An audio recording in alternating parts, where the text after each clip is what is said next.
ನಮಸ್ಕಾರ ಭಕ್ತಾದಿಗಳಿಗೆ. ಪ್ರತಿಯೊಂದು ಭಕ್ತಾದಿಗಳು ಕೇಳ್ತಾ ಇರ್ತಾರೆ ಸಿಂಹರಾಶಿ ಸಿಂಹ ಇವಾಗ ಯಾಕಂದ್ರೆ 2025 ಹೋಯ್ತು, ಹೊಸ ವರ್ಷಕ್ಕೆ ನಾವಿದ್ರೆ ಸಿಂಹ ರಾಶಿ ಗರ್ಜನ, ಸಿಂಹ ಥರ ನಾವು ಬಾಳಬೇಕು, ಸಿಂಹ ಥರ ಬದುಕಬೇಕು. ಸಿಂಹ ಅನ್ನೋದು ಯಾರು? ರವಿ ಅಧಿಕಾರಿ, ರವಿ ಯೋಗ, ರವಿ ಅದೃಷ್ಟ ಅಂತ ಹೇಳ್ತೀವಿ ನಾವು. ಯಾಕಂದ್ರೆ ಇವತ್ತು ಮನುಷ್ಯ ಯಾವ ಸಮಯದಲ್ಲಿ ಹೆಂಗಿರ್ತಾನೋ, ಯಾವ ಟೈಮಲ್ಲಿ ಹೆಂಗಿರ್ತಾನೋ, ಯಾವ ಗಳಿಗೆದಲ್ಲಿ ಹೆಂಗಿರ್ತಾನೋ ಅಂತ ಯಾರು ಹೇಳೋಕ್ಕಾಗೋದಿಲ್ಲ. ಸಿಂಹ ರಾಶಿಯವರು, ಸಿಂಹಗೆ ಸಂಬಂಧಪಟ್ಟಿದವರು, ಇವ್ರಿಗೆ ಒಂದು ಚಾಲೆಂಜ್ ಇರುತ್ತೆ, ಮನಸ್ಸಿನಲ್ಲಿ ಗುರಿ ಇರುತ್ತೆ, ಒಂದು ಮನಸ್ಸಿಗೆ ಭಾವನೆ ಇರುತ್ತೆ, ನಾನು ಮುಟ್ಲೇಬೇಕು, ಮಾಡಲೇಬೇಕು, ಮುಂದೆ ಬರಲೇಬೇಕು ಅನ್ನೋದು ಒಂದು ಆಸೆ ಇರುತ್ತೆ. ಅದು ಖಂಡಿತವಾಗಿ ಸಿಂಹರಾಶಿಯವರಿಗೆ ತುಂಬ ಅನುಕೂಲ ಆಗೋಂಥ ಮಾರ್ಗದರ್ಶನ ಇದೆ. ಸಿಂಹರಾಶಿಯವರು ನಿಮ್ಮ ಜೀವನದಲ್ಲಿ ದೋಸ್ತರು, ಗೆಳೆತನದಲ್ಲಿ ತುಂಬ ಮೋಸ ಇದೆ.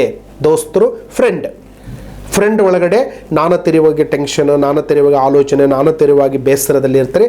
ಸ್ವಲ್ಪ ಭಾಳ ಎಚ್ಚರದಿಂದಿರಬೇಕು. ಫ್ರೆಂಡ್ ಸರ್ಕಲಲ್ಲಿ ಸೆಂಟಿಮೆಂಟಿಂದ ಅವ್ರ ಮಾತು ಕೇಳಬಾರ್ದು, ದೂರಲೂರಿಗೆ ಪ್ರಯಾಣ ಮಾಡಬಾರ್ದು, ದೂರಲೂರಿಗೆ ನೀವು ಜರ್ನಿ ಮಾಡಬಾರ್ದು. ಗಾಡಿ ಒಳಗಡೆ ಏನಾದರೂ ಒಂದು ಕೆಲಸ ಮಾಡಬೇಕಾದ್ರೆ 2 ಜನ, 4 ಜನ, 6 ಜನ ಈ ಥರ ಹೋಗಿ 3, 5, 7 ಇದು ಬೆಸ ಸಂಖ್ಯೆಯಲ್ಲಿ ಆಗಲ್ಲ, ಸಮ ಸಂಖ್ಯೆಯಲ್ಲಿ ನೀವು ಹೋಗ್ಬೋದು. ಸಿಂಹರಾಶಿಯವರು ಇದರಲ್ಲಿ ನಿಮ್ಗೆ ತುಂಬ ಅನುಕೂಲ ಆಗೋಂಥ ಮಾರ್ಗದರ್ಶನ ಇರುತ್ತೆ.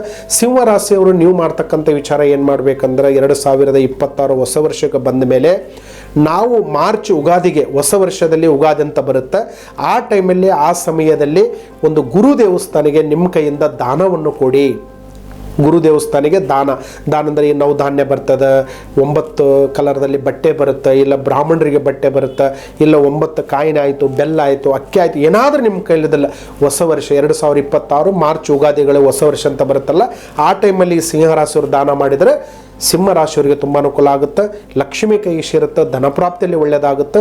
ಇನ್ನು ಹೆಚ್ಚಿನ ಬಗ್ಗೆ ನೀವು ಕೇಳಬೇಕಾದ್ರೆ, ನಿಮ್ಮಲ್ಲಿ ಏನಾದರೂ ಸಮಸ್ಯೆ ಇದ್ದರೆ, ಏನಾದರೂ ತೊಂದರೆ ಇದ್ದರೆ, ಏನಾದರೂ ನಿಮಗೆ ವಾಸ್ತು ಪ್ರಾಬ್ಲಮ್ ಇದೆ, ಆರೋಗ್ಯದಲ್ಲಿ ತೊಂದರೆ ಇದೆ, ಮದುವೆಯಲ್ಲಿ ತೊಂದರೆ ಇದೆ ಅಂದರೆ ನೇರವಾಗಿ ದಿಟ್ಟವಾಗಿ ನಮ್ಗೆ ಆನ್ಲೈನ್ ಮೂಲಕ ಸಹ ನೀವು ಭೇಟಿ ಆಗ್ಬೋದು. ಎಷ್ಟೋ ಸಾಕಷ್ಟು ಜನ ನಮ್ಮ ಕಡೆ ಕಾಲ್ ಬಂದಾಗ ಮಾತಾಡ್ತಾರೆ, ಎಲ್ಲರೂ ನಮ್ಮಲ್ಲಿ ಜೊತೆಲಿ ಕಾಂಟ್ಯಾಕ್ಟಲ್ಲಿ ಇದ್ದಾರೆ.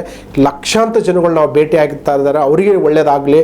ಯಾಕಂದರೆ ಕೆಲವು ಜನ ಅಪಾಯಿಂಟ್ಮೆಂಟ್ ಸಿಗೋದಲ್ಲ, ಗುರುಗಳೇ ಯಾವಾಗ ಬರಬೇಕು, ಯಾವಾಗಿಲ್ಲ ಅಂತಲೂ ಕೇಳ್ತಾ ಇರ್ತಾರೆ. ಆದರೆ ಒಂದು ಟೈಮ್ ತೊಗೊಂಡು ನಾವು ಅವ್ರಿಗೆ ಅವಕಾಶ ಕೊಡ್ತೀವಿ. ಎಲ್ಲರಿಗೆ ನಿಮಗೂ ಒಳ್ಳೇದಾಗಬೇಕು ಅನ್ನೋದು ನಮ್ಮ ಮಾರ್ಗದರ್ಶನ. ನೀವು ಚೆನ್ನಾಗಿದ್ದರೆ ನಾವು ಚೆನ್ನಾಗಿರ್ತೀವಿ. ಯಾಕಂದರೆ ಭಕ್ತಾದಿಗಳು ಯಾವಾಗ ಅವ್ರ ಆರೋಗ್ಯ, ಅವರ ಕುಟುಂಬ, ಅವ್ರ ಫ್ಯಾಮಿಲಿ, ಅವ್ರ ಮಕ್ಕಳು ಅವರು ಚೆನ್ನಾಗಿರ್ಬೇಕು ಅನ್ನೋದು ನಮ್ಮ ಭಾವನೆ. ಆ ಥರ ಮಾಡ್ಕೊಂಡು ಬನ್ನಿ. ಎಲ್ಲರಿಗೆ ಒಳ್ಳೆಯದಾಗಲಿ. ಸಿಂಹರಾಶಿಯವರಿಗೆ ಈ ಕಾರ್ಯಕ್ರಮ ಒಂದು ಸುತ್ತ ಯೂಟ್ಯೂಬ್ ವೀಕ್ಷಕರಿಗೆ, ಫೇಸ್ಬುಕ್ ವೀಕ್ಷಕರಿಗೆ, ರೀಲ್ಸ್ ವೀಕ್ಷಕರಿಗೆ ಪ್ರತಿಯೊಬ್ಬರಿಗೆ ಒಳ್ಳೆಯದಾಗಬೇಕಂತ ನಮ್ಮ ಮಾರ್ಗದರ್ಶನ. ನಮಸ್ಕಾರ.